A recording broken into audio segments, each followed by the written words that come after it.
Sabri Tai, en direct de Thaïlande, je suis à Bangkok et aujourd'hui je vais rencontrer Ben. Avant de démarrer cette vidéo, sachez que j'ai sorti mon guide sur l'expatriation en Thaïlande 2024. Il est offert, vous pouvez le télécharger gratuitement, je vous mets le lien dans la description. Salut Ben. Salut, moi c'est Benjamin. Comment vas-tu?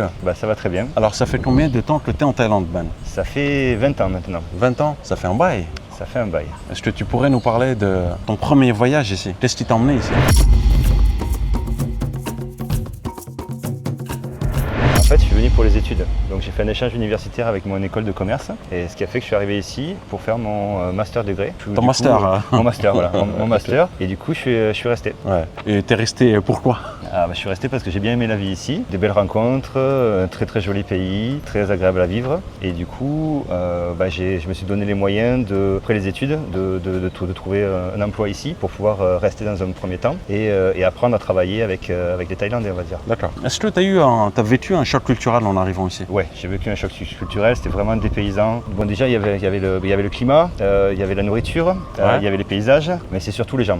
Les gens ce qui dépaysent le plus, c'est quand même, voilà, on fait de belles rencontres, mais c'est vrai que c'est difficile de trouver des bons amis sur du long terme avec les Thaïlandais. Ouais. Par contre, on rencontre vraiment des gens super. Et en fait, c'est un pays qui est facile à vivre et qui est vraiment agréable, mais si on se donne les moyens de pouvoir rester ici, ce qui est une autre paire de manches. C'est-à-dire, se donne les moyens de rester ici. Tu entends quoi par là? C'est-à-dire d'arriver à trouver en fait soit un emploi, soit un business qui va nous permettre de vivre de ses passions si possible, mais qui va nous permettre en fait de pouvoir rester ici parce que c'est pas facile au niveau des visas et au niveau de plein de choses. Au niveau de l'administratif. En fait, c'est facile de venir passer des vacances, 2 mois, 3 mois, 6 mois pour certains, mais en fait, si on veut rester ici sur du long terme, c'est comment je vais gagner mon pain en fait, c'est ça. Exactement. Comment je vais gagner mon pain et comment je vais pouvoir rester ici à être en conformité pour les visas, etc. C'est ça? C'est ça. D'accord. Okay. Quelle a été la solution pour toi? Au début, en fait, j'ai travaillé pour différentes entreprises. Donc,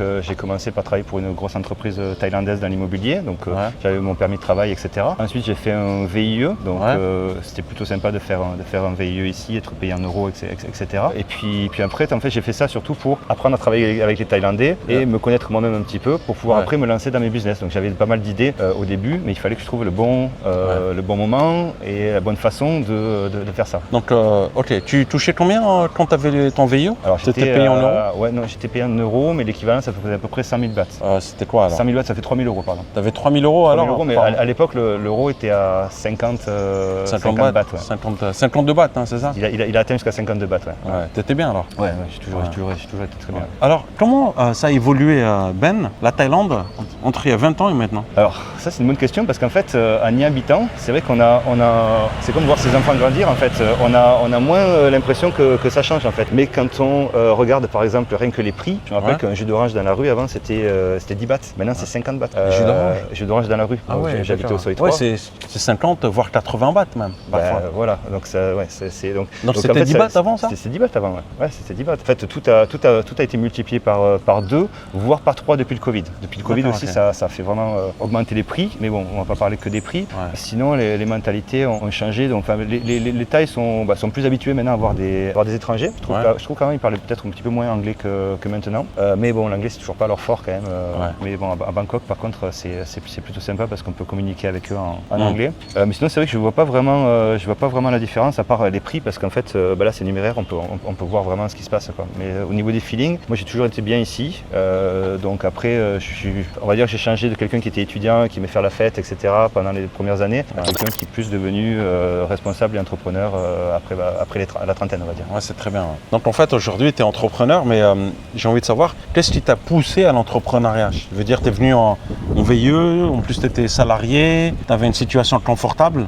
Qu'est-ce qui t'a poussé à vouloir faire ton propre argent, quoi, tu vois, faire des propres projets? Voilà, c'est plus que l'argent, c'est les projets en fait. C'était pas une question d'argent, ça n'a jamais été une question d'argent, c'est vraiment de faire ce que j'ai envie de faire en fait. De vivre de mes passions et pouvoir développer des nouvelles activités, des nouveaux projets, des choses nouvelles en fait qui vont faire vivre la Thaïlande et qui vont faire découvrir en fait des facettes de Bangkok ou de la Thaïlande à des personnes qui viennent de France ou d'ailleurs, de façon on va dire interactive, qui de façon fun en fait, où ils vont vraiment, voilà, donc on organise des chasses au trésor par exemple, dans Bangkok, etc. Donc le but c'était vraiment donc là ton boulot c'est d'organiser en parlant un peu plus tard, hein, mais c'est d'organiser des chasses au trésor. Voilà, c'est un de mes boulots. J'organise des événements en fait pour toutes sortes de clients. Donc que ce soit des entreprises, des gens qui veulent faire la fête, des touristes, etc.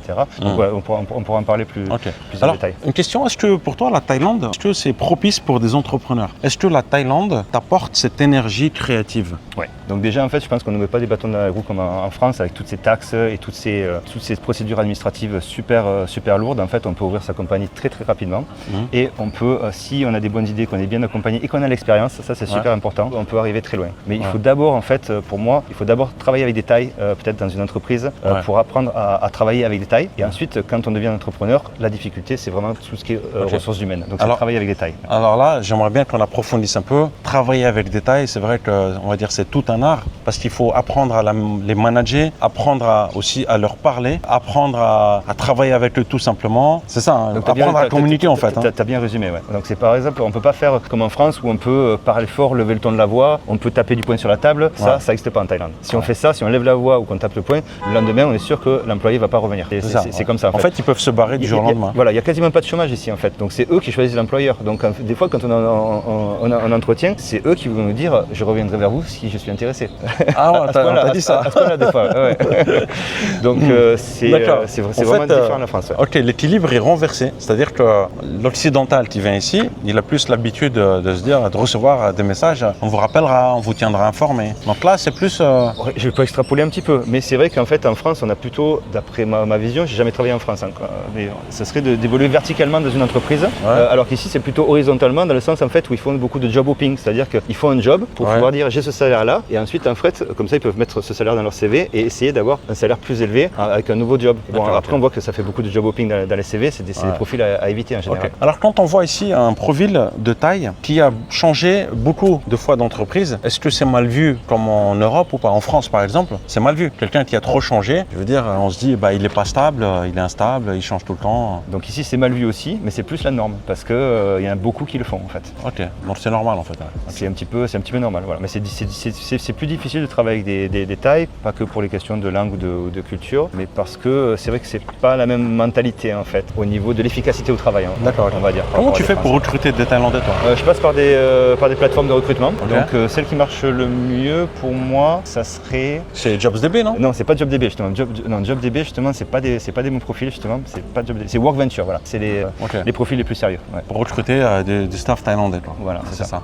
Donc c'est pour on va dire du management middle senior quoi en fait. Après si c'est pour recruter par exemple des messagers ou des femmes de ménage, etc. Là c'est plus comme tu dis, tu as donc pas JobsDB mais tu as JobThai et Thai Job. Tu as deux autres. C'est plus pour recruter du staff pour un restaurant, des choses comme ça, c'est ça? Ouais, pour le restaurant, enfin moi je suis pas restaurateur, mais ce que je vois dans le service c'est qu'ils emploient beaucoup de personnes qui sont pas thaïlandais justement parce que souvent il y a des meilleurs services des personnes du Myanmar ou etc. Ok, parce que en fait il faut juste le préciser, c'est que quand on recrute un staff du Myanmar, du Laos, on se doit de leur faire le permis de travail. C'est ça. Donc il y a des papiers à faire. Donc je veux dire, l'employé ne va pas te dire écoute je me barre, je vais trouver un autre taf parce qu'il faudrait tout refaire à zéro, c'est ça. Donc si on fait l'effort de faire la démarche et de payer pour un permis de travail pour ces gens-là, en même temps aussi ils font l'effort aussi de rester parce que comme tu dis en fait, eux ce qu'ils veulent c'est la stabilité. C'est fuir le Myanmar et venir habiter ici et la stabilité. Ils veulent la stabilité. Nous c'est ce qu'on veut aussi. Donc c'est vrai que des fois en fait il y a beaucoup de gens qui prennent des étrangers. En sachant aussi que par exemple un emploi pour un Français qui veut travailler, donc il faudra qu'il ait un permis de travail, c'est minimum 50 000 bahts. Par contre pour le salaire minimum c'est 1200, 1300, c'est ça? Voilà, pardon, c'est en euros c'est ça. Le salaire minimum pour pouvoir travailler en Thaïlande, pour avoir un permis de travail. Donc pour avoir un permis de travail, en fait il faut exercer un métier que les Thaïs ne peuvent pas exercer. Sinon ça veut dire qu'on vole l'emploi d'un Thaïlandais. Mais pour les Myanmar, Cambodge, etc. en fait pour avoir un permis de travail pour eux, je crois que c'est 15 000 bahts ou 20 000 bahts, ça dépend des nationalités. 15 000, donc en fait la barrière en fait est beaucoup plus basse que pour des étrangers comme nous. Alors aujourd'hui, quel est ton business? Quel a été ton business initiateur en fait? Tu as commencé par quoi? J'ai commencé par fabriquer et vendre des baby-foot. Donc j'étais un petit peu monsieur baby-foot d'Asie. J'ai commencé par ça et puis bon, j'ai vendu mes premiers baby-foot à une chaîne d'hôtels qui m'a permis de sponsoriser, on va dire, mon premier, parce que j'avais plein d'idées. Je suis parti un petit peu de zéro, donc ce qui m'a permis de sponsoriser mon premier site internet pour organiser des enterrements de vie de garçons. Ça c'est pas mal ça. Voilà, donc tu organises des enterrements de jeunes filles de garçons. Enterrement de vie de garçons ou enterrement de vie de jeunes filles. Donc je fais pour les garçons et pour les filles. D'accord, c'est pas mal ça. Donc voilà, donc on fournit tous les services un petit peu VIP, donc des suites d'hôtels, des villas privées avec des piscines où ils peuvent faire la fête, des super yachts, des modèles bien sûr, des filles en bikini, tout ce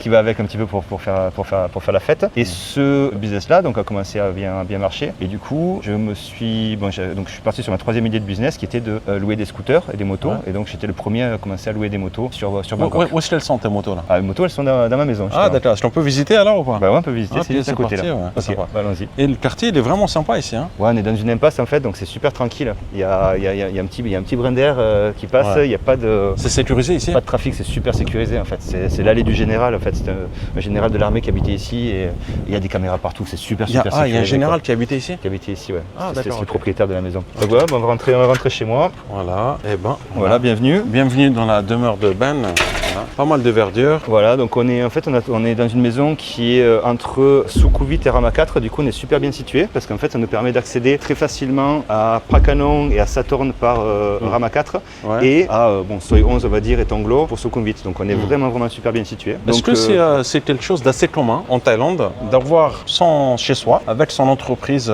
Pas du tout. Non, je pense pas que ce soit quelque chose de. Enfin, pour les étrangers, je pense pas. Pour les Thaïs, oui. Pour les Thaïs, c'est quelque chose d'assez. Pour les Thaïs, oui. Normal. En général, les étrangers, je pense qu'ils prennent un bureau, etc. D'accord. Mais les Thaïlandais, en fait, ils ont, on va dire, leur chez eux, la maison, et puis le business juste en bas. Voilà, les Thaïlandais, c'est ça. Ouais. Mais chez les étrangers, c'est plus rare. Mais c'est vrai que depuis 20 ans, peut-être que j'ai pris un petit peu le pli des Thaïlandais aussi. Ouais, mais c'est. Ouais. Et puis je suis entrepreneur, donc j'essaie d'être efficace. Donc je profite un petit peu de l'endroit. On a une maison qui est située en plein centre-ville, donc c'est super pratique, par exemple pour louer les scooters, parce qu'on est vraiment en plein centre. Vous voyez les scooters qui sont là. Combien coûte une location de scooter au jour? Alors ça dépend des modèles, c'est entre 300 et on va dire 700 bahts à peu près la journée. Ça dépend vraiment des modèles.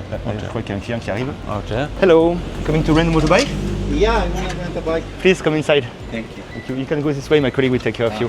Thank you. Ah ok, d'accord, ok. Voilà, donc on accueille les donc ils viennent clients, ici directement. Hein. Donc ils viennent directement ici, on les accueille avec des bonbons, Il y a des bonbons aussi? Il y a des bonbons, si tu veux des bonbons. Écoute, ouais, je veux bien, j'ai pas vu qu'il y avait des bonbons. Ouais. Je te montrerai, voilà. Donc là, il y a mon staff qui est en train d'accueillir le client par exemple. Ouais. Et donc en général, il lui demande combien de temps vous voulez louer, quel modèle vous préférez. Okay, pour un mois, ouais. Voilà, en général, quand c'est des gens qui viennent avec leur copine ou qui pensent avoir une copine plus tard, on conseille des modèles un petit peu plus confortables pour être à deux.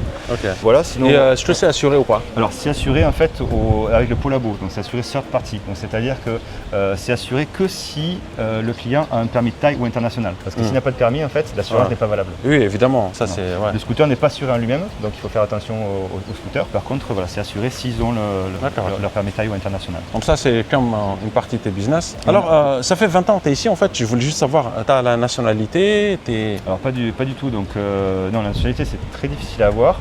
Là, je suis en train, on va dire, de commencer des démarches pour essayer de l'avoir. Alors déjà, je vais sûrement me marier dans pas longtemps. Okay. T'es pas marié encore? Je suis pas marié encore, donc ça va servir en fait aussi pour postuler à la nationalité. Chérie, je voudrais t'épouser pour la nationalité. Non, mais bon, ça rejoint un petit peu là. Parce qu'en fait, si tu es marié, en fait, tu gagnes des points. En fait, c'est une sorte de. Oui, et si tu as des enfants, tu as des points aussi. Exactement. Tu vois, voilà. Si tu parles thaï, tu as des points. Ouais, il ne faut pas avoir des chats, hein, tu sais. Voilà. Voilà, je dis, le petit chat là. Ouais, moi j'ai des chats, j'ai des chiens aussi. Ouais, ça ramène pas de points. J'adore les animaux. Ah, t'adores les animaux. Ce qui ramène le plus de points, c'est le salaire qu'on a, c'est l'argent en gros. Donc l'argent, c'est un des plus gros critères en fait.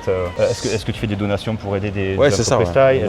Quel est ton salaire annuel? D'ailleurs, j'ai fait une vidéo. Je vais vous mettre le lien aussi dans la description. Comment obtenir la nationalité thaïlandaise. J'ai fait une vidéo récemment. C'était ma dernière vidéo. Ça m'intéresse en plus. Donc on avait donné tous les critères qui étaient importants dans les études aussi. Ouais, les études aussi. important. Donc, et puis, moi en fait, si tu veux, c'est qu'il me manquait le mariage en fait. Parce qu'en fait, le mariage, ça donne beaucoup de points. Et après, bon, au niveau des études, au niveau de tout le reste, je rentre dans, je coche les cases. Et tu peux avoir ce qu'on appelle la residency, la résidence. Alors, residency, par contre, c'est différent parce que, en fait, là, il faut avoir. Là, par contre, le salaire est encore plus important. Et en fait, moi, comme je suis un entrepreneur, je me déclare mon salaire à 50 000 bahts. C'est pas forcément ce que je touche, mais en tout cas, je me déclare à 50 000. Et en fait, pour avoir la résidence, il faut minimum avoir 80 000 pendant 5 ans. C'est ça. Donc, c'est difficile pour les entrepreneurs parce que les entrepreneurs, il faut qu'ils prévoient avant de se déclarer un salaire à 80 000 et de payer énormément de taxes chaque année juste pour postuler à cette résidence. Alors, pour la nationalité, tu dois montrer que tu payes l'équivalent de 80 000 bahts de taxes. C'est pour la résidence, ça. Et pour la nationalité aussi. Il faut payer des taxes. Oui, parce qu'il faut payer des taxes. D'accord. Les taxes sont liées au salaire que tu perçois. Ok. Tu vois ou pas? Ok. Donc, s'ils voient que tu ne payes pas de taxes du tout, donc en fait, l'équivalent de 80 000 bahts. Moi, j'avais compris qu'on pouvait commencer à 50 000 pour la nationalité, mais que 80 000 c'était pour la résidence. Ouais. Okay. Alors, tu as le choix. C'est soit tu fais la résidence d'abord et ensuite tu postules pour la nationalité. Et moi, je pense que je vais passer directement à la nationalité en fait. Tu peux aussi. Puisque j'ai pas les Thaï Dai Mai? Tu parles thaï? Voilà, c'est bien. C'est ça le plus important aussi, je pense. Hein. Ouais, tu vas peut-être influer. Ouais, je me débrouille aussi à lire aussi le thaï. Ben, qui sont ces individus? Eh ben, viens, je vais te présenter vite fait. Une petite visite de la maison. Donc en fait, on a aussi une boîte en fait où on emploie des stagiaires. À l'époque, on le faisait pour différentes entreprises. Donc ça s'appelle Internships-Thailand. Et en fait, on plaçait des stagiaires français et d'autres pays dans des boîtes. Depuis le Covid, en fait, on a un petit peu arrêté ça. Par contre, on a toujours des stagiaires qui viennent de notre entreprise. D'accord. On a nos collègues qui sont là. Bonjour, salut. Qui sont en train de travailler, je pense, sur du digital marketing et sur du SEO sur certains de nos sites internet. D'accord, voilà. Il y a des on a une spécialistes SEO. Trentaine de sites internet, donc du coup, il y a du travail. Quoi. Ouais, c'est très bien. Ouais. D'accord. Et le stagiaire là-bas, qu'est-ce qu'il est en train de faire? Alors lui, celui-ci, comment il s'appelle? Il s'appelle Adrien, non? C'est ça? Ouais. Et il fait le sérieux alors. Hein? Qu'est-ce que tu fais, Adrien? Écoute, je suis en train de travailler sur une publicité pour la société des KK French Touch. Ok. Et là, je suis en train de faire le rendu couleur en vêtements. D'accord. Voilà. Alors, qu'est-ce que tu penses du cadre ici de travail? C'est sympa? Je le trouve assez singulier en fait. On a l'impression d'être à Koh Samui parce qu'on est entouré de végétation. Ouais. Et c'est super agréable de pouvoir travailler comme ça dehors au soleil. Surtout pour la saison chaude en Thaïlande. Ouais. Et ça fait combien de temps que tu es en Thaïlande? Moi, ça va faire cumuler, je pense, 4 ans. Ouais. 4 ans? Ouais. Oh, c'est bien. Coup de Thaï Dai, moi? Peut passer à Thaïlande dans le cadre. Ah, c'est cool, c'est cool. Ouais, il parle très bien. Il parle très bien. Il a beaucoup de vocabulaire, il est modeste. Alors, Adrien, t'es de Shanghai? Ouais, en fait, il y a 1 an et demi, je suis monté à Shanghai pour m'inscrire dans une école de thaïlandais. J'avais un visa étudiant, j'ai appris le thaïlandais dans une école là-bas. Et après, je suis redescendu sur Bangkok il y a à peu près 3 mois. D'accord. Ça te plaît ici à Bangkok? C'est la première ville que j'ai découvert en arrivant en Thaïlande il y a 4 ans. Et d'ailleurs, c'est la première entreprise que j'ai découvert ici. Parce qu'en fait, une ex à moi avait fait son stage chez BKK French Touch. Du coup, Benjamin, le patron, il m'avait fait un visa business en fait ici pour continuer en fait à travailler pour lui. Voilà. D'accord. Il est comment ton patron? Hein? Il est super sympa. Ouais, ok. Il n'y a pas beaucoup de patrons comme lui en fait. Attention, hein, fais attention à ce que tu dis. C'est pas vraiment son patron, on va dire qu'on collabore ensemble. Non, ce qui est cool en fait avec Ben, c'est que durant la journée c'est très professionnel. Et hors travail après, ça s'appelle super fun avec Ben. Et en tout cas, j'apprécie beaucoup d'être à Bangkok pour bosser ici en tout cas. Ouais. Le cadre est super et en fait Ben il a vraiment le sens du fun quoi. Enfin, c'est un vrai plaisir en tout cas quoi. Ok. Petite visite Ben? Ouais. Ici on a quand même un petit coin jacuzzi, barbecue, avec ici le terrain de pétanque. Ok. Alors t'as combien de mètres carrés à peu près ici là? Alors là je sais pas du tout un mètre carré, je pourrais pas te dire. Ok. T'as quand même de l'espace, je veux dire c'est assez confortable. On est plutôt chanceux d'avoir trouvé cette maison en fait. C'était des amis à moi qui partaient, j'ai réussi à reprendre la main sur cette maison qui est située en plein centre-ville. Ouais. Et après je l'ai aménagée à ma façon, voilà, avec une maison aux esprits pour les. Oui, j'ai pas vu, on peut voir ça. Ouais. Une maison aux esprits, quelle est l'utilité alors de ça? Alors ça c'est pour accueillir les esprits, donc les fantômes, les gens qui sont décédés en fait, qui habitaient ici avant. Et donc du coup on leur fait des offrandes régulièrement, et en particulier quand des célébrations thaï, pour qu'ils soient en harmonie avec la maison en fait, pour qu'ils ne soient pas en colère en gros. Ouais. Donc on a ici apparemment des esprits très positifs, d'après ce que me dit ma copine, ma femme de ménage et les Thaïs qui sont ici. On est vraiment dans un alors c'est important de faire ça, surtout pour des Thaïlandais, parce que là tu t'en sers quand même comme une entreprise. Comme tu emploies des Thaïlandais, c'est bien qu'ils aient un espace comme ça, parce que même dans les entreprises, ils ont un espace pour se recueillir. Exactement. Ouais, c'est top. Combien coûte un loyer ici à peu près? On va dire c'est 60 000 bahts à peu près ici. 60 000 bahts, ok. Ouais. Pour la maison, donc on a 3 chambres, dont une chambre qu'on a transformée en bureau, puis après on a tout l'espace en extérieur, et puis la cuisine, le salon qui est transformé en bureau, etc. aussi. D'accord, ok. Petite visite peut-être? Allez, petite visite. Hein. Là, ils sont en train de faire leur petite pause là. Ouais. Donc voilà, donc ça c'est un petit peu le coin détente ici. Le coin détente. Voilà, donc du coup on a un petit bureau ici à l'intérieur avec Kun Fai qui s'occupe des partenariats et des locations des scooters aussi. Boy qui s'occupe de tout ce qui est événements, bachelor party, kids birthdays, end nights, beaucoup de parties rentales, parties véhicules, on a party bus, on a taille boat party, donc on a beaucoup d'entreprises en fait. Ils gèrent pas mal de clients là-dessus. Ensuite, normalement il y a Kim qui doit être peut-être avec un client, je sais pas, il s'occupe de la compta. Kim qui est en pause peut-être. Peut-être qu'il est en pause aussi, ouais. Et le petit baby-foot à côté. Voilà, donc moi je suis un petit peu monsieur baby-foot de Thaïlande. Ça c'était baby-foot à toi, non? Ça c'est mes baby-foot, ouais. Donc c'est des bonzini, mais c'est pas ce que je vendais à l'époque. J'ai arrêté depuis le Covid. Ça c'est des baby-foot bonzini. Donc d'ailleurs, je cherche un bar ou un restaurant qui serait intéressé pour le mettre chez eux en fait. D'accord. Moi je demande pas d'argent en échange en fait. Souvent je demande juste je fais un dîner par mois et comme ça ils ont un baby-foot, super baby-foot de qualité. Ok, très bien ça. Voilà. Donc là je viens de le récupérer d'un endroit qui s'appelle Calme, comme à la maison, qui est une guinguette sur Bangkok. Et du coup là je vais le replacer dans un autre endroit. Si quelqu'un est intéressé, pourquoi pas. Baby-foot bonzini. Ouais. Et là normalement c'est ma femme qui est là, mais elle a eu un accident. Donc ta femme bosse ici en général. Voilà, ma femme bosse ici. Voilà, là on a des casques de VR, on a une société de location de réalité virtuelle aussi. Donc, tu fais plein de choses en fait. Hein. Je fais pas mal de choses. T'es pas éparpillé, un peu trop éparpillé? En fait, il y a pas mal de synergie et d'économie d'échelle en fait. Comme tu as pu remarquer, déjà on réunit en fait tous les business au même endroit. Donc, déjà ça fait d'économie d'échelle. Par exemple, on parlait de Boy qui s'occupait de plusieurs business. Donc en fait, si tu veux, c'est bien segmenté en fait. Chacun connaît son rôle et en fait, je fais en sorte qu'il y ait une bonne communication. Donc lui, il s'occupe pas du tout par exemple du digital marketing, mais il s'occupe très bien des clients, tout ce qui est logistique d'événements, etc. Et toi, tu es là, tu es tous les jours ici pour les manager? Voilà, moi je suis là tous les jours pour les manager. Et en fait, mon emploi du temps, c'est surtout des meetings. Ici.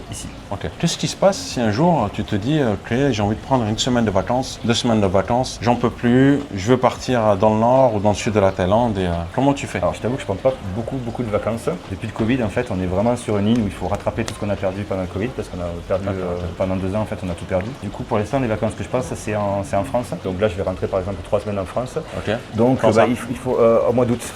Donc il faut que j'ai vraiment une confiance dans mon staff. Donc le but c'est de garder que les gens vraiment à qui on a confiance.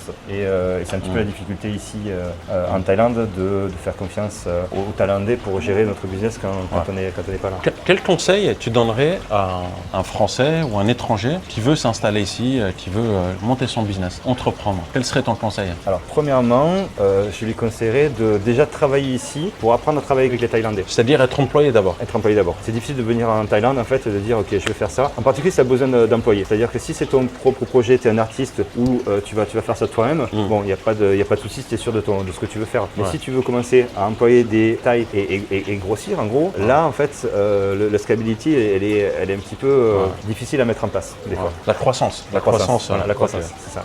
Et tu recrutes des stagiaires aussi? Oui, donc on recrute des stagiaires, donc un site internet qui s'appelle internships-thailand.com. En fait, tous les stagiaires peuvent postuler sur ce site. Comment ça se passe pour les stagiaires ici? Il leur faut un permis de travail ou pas? Non, pour les stagiaires, en fait, ils viennent en visa ED, qui est un visa étudiant, donc non-immigrant ED. Et en fait, il faut qu'ils aient une convention qui stipule que le stage est obligatoire, qui est non rémunéré et qui est moins de 3 mois. Pour la condition des moins de 3 mois, c'est simplement qu'en fait, les visas sont attribués par tranche de 3 mois. Donc, si on veut faire un stage de 6 mois, on va faire 2 visas de 3 mois. Donc, c'est pas un souci. Et ici, les stagiaires ne sont pas rémunérés parce que s'ils étaient rémunérés, ça passerait à ça serait considéré comme s'ils avaient, ça serait considéré comme s'ils prenaient l'emploi en thaïlandais et donc il leur faudrait un permis de travail pour ça. Voilà, donc c'est beaucoup plus compliqué. Ouais, ça serait beaucoup plus compliqué. Ouais. Ben, merci beaucoup pour ton partage d'expérience. Avec plaisir, Sabri. J'espère que vous avez apprécié cette vidéo. Pour ceux qui veulent aller plus loin et s'expatrier en Thaïlande, je propose un accompagnement. Toutes les informations sont dans la description. Prenez soin de vous et je vous dis à très bientôt. Ciao, ciao.